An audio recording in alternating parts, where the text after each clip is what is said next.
is it going, guys? Drew Peacock here, back with another video, and today we are answering a question you guys have been asking for quite some time. Just about ever since I got this car, you guys have wanted to see it race this car, my day one girl, my 3-valve, well, not so 3-valve anymore. You guys have been asking for the Coyote swapped 3-valve versus the McLaren MP412C, and I feel like this car is at its point now to where it actually stands a chance against the 3-valve. In this video, I will be revealing the dyno numbers of both cars. I've never said how much power this car actually makes publicly, so I'll be transparent with you guys. I don't want you guys to be like, oh, McLaren versus mystery horsepower car. No, I want it to be as fair as possible, and I want you guys to know so that way you guys can have a good idea of just how fast these cars really are. Let me pop the hood and show you guys exactly what this Mustang has done to it. So underneath the hood of the 3-valve is a built Gen 3 Coyote with a 3-liter Whipple strapped to the top,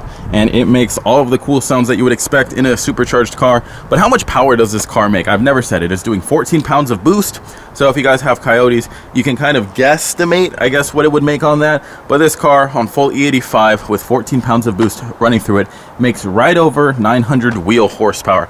It hasn't crossed the 1,000 wheel horsepower mark yet, and that definitely is a goal for this car, but I will explain exactly why I haven't. So if you guys have watched my channel for quite some time, you guys know that this car has given me a lot of issues in the past. Traction issues, clutch issues, belt issues. We finally solved the belt issue, but in order to go for more power in this car, I would need to actually change my whole belt setup and my whole fuel setup. So I'm currently on a 6-rib setup, and we can't go any smaller on this pulley because we're already having a slipping belt. So I have a race belt now, but in order to do more, we need a 10-rib setup. In order to do that, though, we need to go and relocate a bunch of bullshit. The 10-rib setup isn't as simple as it sounds, and it's also very, very pricey. Also, to turn up the power, then you can't just do the 10-rib and put a smaller pulley. I would then need more fuel. That's why I'm kind of stuck around the 900 wheel horsepower mark for the time being. That, I've also had an ongoing traction problem with the car, so there's no point really turning it up if I already can't hook at 900 wheel horsepower. There's really no point. So depending on how this does against this, I guess we'll see which one I want to start dumping more money into. If this thing blows the doors off of this car like it's sitting still, then maybe it's time to just say bye to the 3-valve Mustang. I don't really want to, but I kind of want to get another car and start another build, even though I already have one in the garage that's not nearly done yet. But there's only so much you can do to this car with its limitations. But if that car blows the doors off of this car, it'd be very interesting in seeing a car that I've had since day one of the channel, actually built from the ground up pretty much, and then beat a supercar that is full bolt-on E85, making probably around 700 wheel horsepower on that. That'd be quite the achievement. Now, what are my predictions? Personally, I have to go with the McLaren. I think at higher speeds, the air resistance of this fucking brick is going to be too high to overcome, even with the extra horsepower. I think the McLaren is going to just keep cutting straight through all of the wind. That, on top of the weight difference, I think 200 horsepower isn't enough of a gap to give the Mustang the advantage, but who knows? They both have been hooking pretty good recently. We have the new wheel setup, which I'll talk about in a second on that, but then we also have my weld wheels in the back with the Mickey Thompson ET Street Radio Pros, and they've been hooking pretty good, but who knows how today's gonna go out. Every day is different, so we might have a shitty patch of road that just isn't in the Mustang's favor. Quickly, we'll break down the build on the McLaren. You can't see too much because it's all like tucked away, but we have the Dimag wheels, which are super light. They are actually full carbon fiber barrels, so that sheds a lot of weight right there. Weight is a big issue. Same with the rears, obviously. And then underneath the hood would be a full bolt-on E85 12C motor, making around 700 wheel horsepower. This car has never seen a dyno, but that's just based on other cars with the same mods. Now, where this will be very interesting is both cars still have a lot more potential. If I do go ahead and turn up the boost on the Mustang, we can make north of 1,000, even 1,100, 1,200 horsepower. The traction would be the only issue at that point. Same with the McLaren. If we go and upgrade turbos, which isn't too much with Voodoo helping me out, then we can go ahead and turn up the boost on that. And same with that, that can make 850, 900 wheel horsepower. On a car that weighs 3,000 pounds, that thing would be a literal missile. And it already has the brakes to back it up, and it has the suspension to back it up.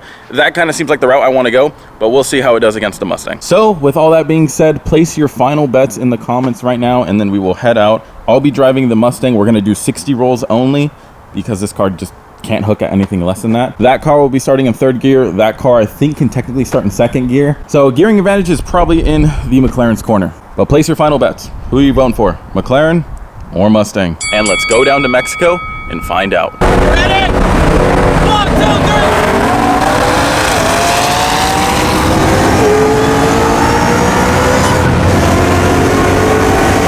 So first run down, Mustang didn't hook. That was like a 50 roll. I kind of figured the first roll would be a little bit difficult to hook just because the tires aren't warm yet. We just hopped on the freeway.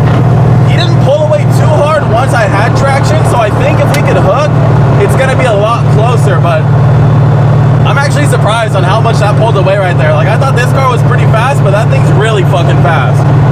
So hopefully traction is in our favor on the next run. 1, 2, 3.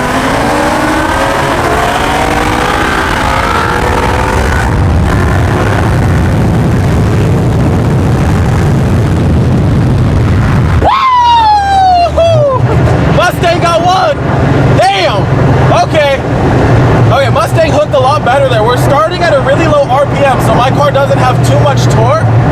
If I had fatter wheels on this thing and we were in second gear, oh my God, this would be an animal. But the Mustang was definitely pulling ahead on that. I'm pretty sure he was ready.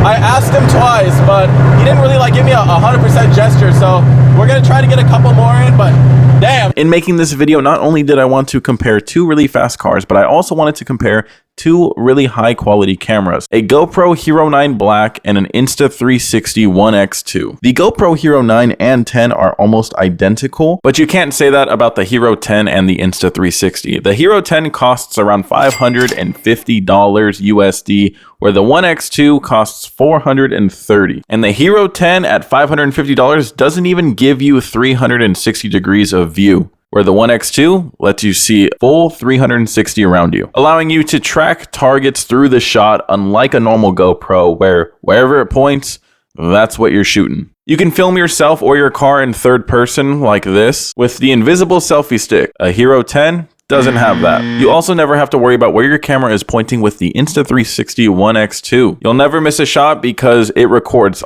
all 360 degrees and you can simply just edit the frame afterwards. It makes it really stress-free when shooting because you're always capturing the action, unlike a GoPro where you're praying that the action stays in frame. Hero 10 can shoot up to 120 degrees wide angle lens, where the One X2 Steadicam offers a 150 degrees and can be even wider if you reframe your shot from a 360 video file. Instapanaphotos offers super wide angle panoramic shots. Long story short, the package you get with an Insta360 camera plus the Insta360 app far outweighs what you get with a GoPro. If you want to capture the action, get an Insta360 One X2 and up your footage quality to lengths you didn't even know were possible. Thank you, Insta360, for sponsoring this video. Now, let's get back to the action. Ready? 1, 2, 3.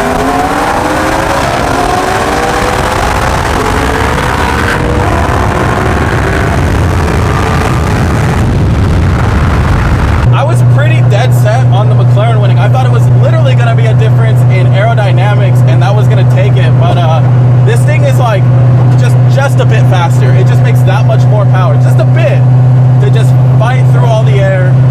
I'm really impressed.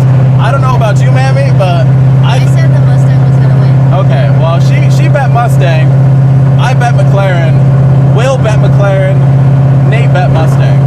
I'm pretty impressed, I can't lie, but it is close.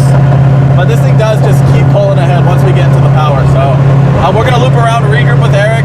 I'll maybe throw her in the McLaren so we can see the Mustang pull ahead, but damn, this Mustang's pretty quick. Old Blue can dance. What happened with the first run? I thought after the first run, I was like, all right, McLaren's winning every run. Me too. Yeah, first run, it didn't hook at all. Like, just I shot ahead. Yeah, you shot ahead and you stayed ahead. I know. Like, when it started to hook, I was sort of not reeling you in, but I was hanging. But I was like, fuck, dude, this thing has to have a perfect hook for it to be even close. I was watching you in the mirror too, and it was like, I was like, is he pulling or what's going on? No, I was just fucking, yeah, it was just staying. And then, yeah, the rest of the runs, it just squatted and just started going. And then I was like, how like, I can't see. I didn't watch the footage yet, obviously. Was I like gradually like going too? With what run? With second and third. You were, no, it was kind of like neck and neck, or? It was pretty close. I think you were barely starting to pull away. And then I'm thinking either this thing's gonna happen or we're gonna run out of space. Something, you know what I mean? exactly. But I think you were slowly, Just if like- not maintaining though. Dude, they're fucking close. They're man. really close? They're like close. Dude, that's crazy. I'm trying to. It's so close. I can't even recall you gapping shooting out not. or anything. Yeah, No, I kind of figured like we knew when we were gonna race them that it wasn't gonna be like, you know, either car was gonna smoke the other one, but I thought of this. Oh, hey yo, we ready? It's that type S. Yeah, it would do. Let me get with trans. But yeah, I thought my money was on the McLaren. Mammy was betting on the Mustang. What were you betting on? Dude, I don't even know. After that first run, though, I agree. I thought this is gonna be stupid. Yeah. We're gonna do another one, and then that's it. And that's it. We're gonna be like, damn, it's fucking blowing out of the water. And I was gonna say that thing's fucking slow then, but And I really tried not to jump, so I was like, waited till you said 1, 2, 3, go, and then I went versus the first one. I was like, I think right on the money, but I kind of slept at the light on that second, On just the to make sure, second one? just to see, to kind of give it a little bit of a chance. You know, But then I was like, oh fuck, the thing. like squinting. Yeah. Fucking left. 1, 2, 3.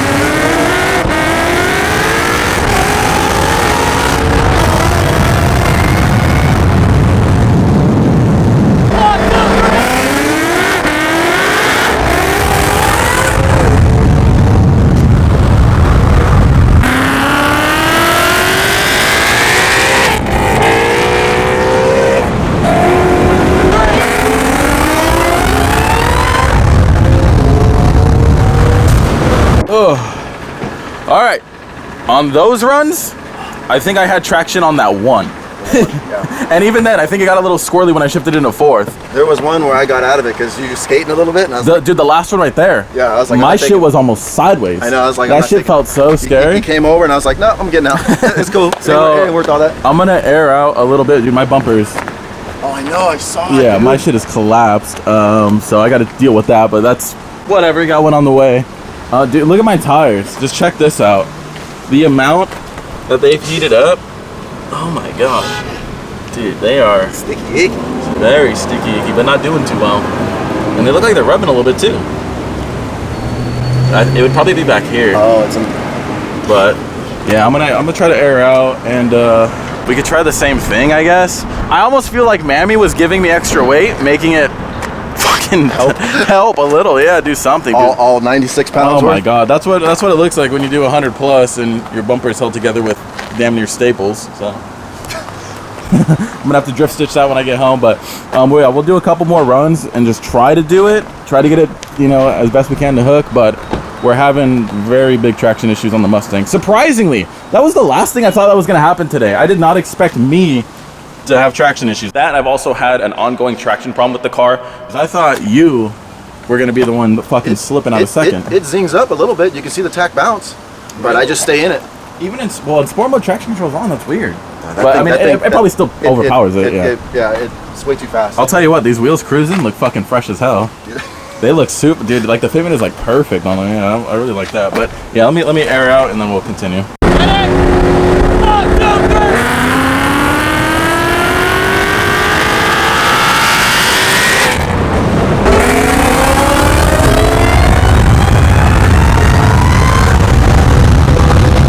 So all right, we finished the last couple runs. The freeways are getting way too crowded to try anything else. The Mustang wins only if it hooks.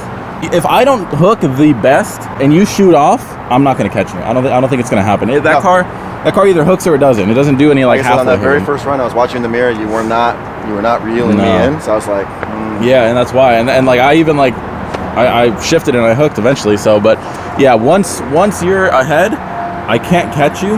But once I'm ahead, it doesn't really have a chance. No. Like I seem to if I hook, I seem to steadily pull ahead. correct. So, but I mean, it was close. Imagine both hooking. I don't know. Both hooking. I think their performance.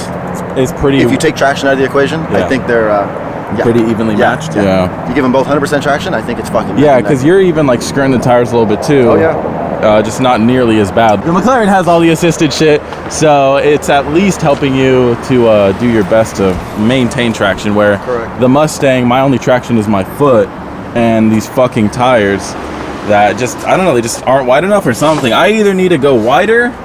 I mean, I'm already on the most aggressive compound, I guess I just got to go wider or something. I don't fucking know. We got to figure it out. Too much power, bro. Too much power, and I wanted to do more. This is low boost.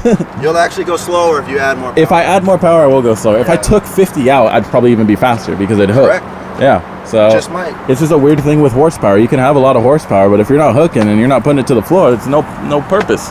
Can't do anything. Where the McLaren makes less horsepower, lighter, more aerodynamic, shifts obviously a lot quicker. Although I never really have to shift in the thing because the gears are so fucking long. But yeah, I'm surprised, but at the end of the day, I'm still happy, I guess. All right, guys, we just got back and the proof is in the pudding. Really shocking results. I did not think that the Mustang was gonna have that much of a horsepower advantage. I thought everything was leaning towards the McLaren coming out on top, but I was proven wrong. It was close. It seemed like the Mustang got it by a car, if that. So it was really close. Still very similarly matched cars. It wasn't like the Supra and the Mustang where it was just disgustingly getting fucking destroyed. So the McLaren did hold its ground really well, but the Mustang, again, surprisingly came out on top, and the bumper did have a casualty. I have a new bumper that's already been ordered, so that's why like this one already looked like shit. But it's just taken a cool minute to get here, so that'll get on and painted and you'll never have to see that ugly mess again. But still really shocking. Like, I was really certain that the McLaren was going to win, not by much. I was certain that it was going to pull away at the top end, and it just couldn't catch the Mustang. Once the Mustang was in its power band and it had traction, it pulled away. Keyword though, when it had traction, the McLaren is still a consistently faster car, but when the Mustang does hook, it is an absolute monster. I can only imagine when we turn up the boost, how much more just crazy the ride is going to be in that car. But first we need brakes, which are actually on their way as well. There's a lot of things coming for the Mustang. The McLaren might have to get some new turbos though, just to be able to compete. I kind of want the McLaren to be my fastest car, but we'll see. I do like the Mustang being just an absolute monster. So how many of you were right? How many of you were wrong? Be honest. Did it surprise you? It really did fucking shock me. I'm not gonna lie. I'm happy, but at the same time, curious. Which one will be faster after we turn up the boost on both of them? Now we're talking. Anyways, guys, subscribe to see more videos like this one. Click the link down in the description down below to get yourself an Insta360. It does help out the channel a lot. I am really impressed with that camera. You guys will not be disappointed. It is the one camera that does it all, and you'll never miss a shot again using that camera. So click the link, subscribe to see more videos like this one, and until next video, peace.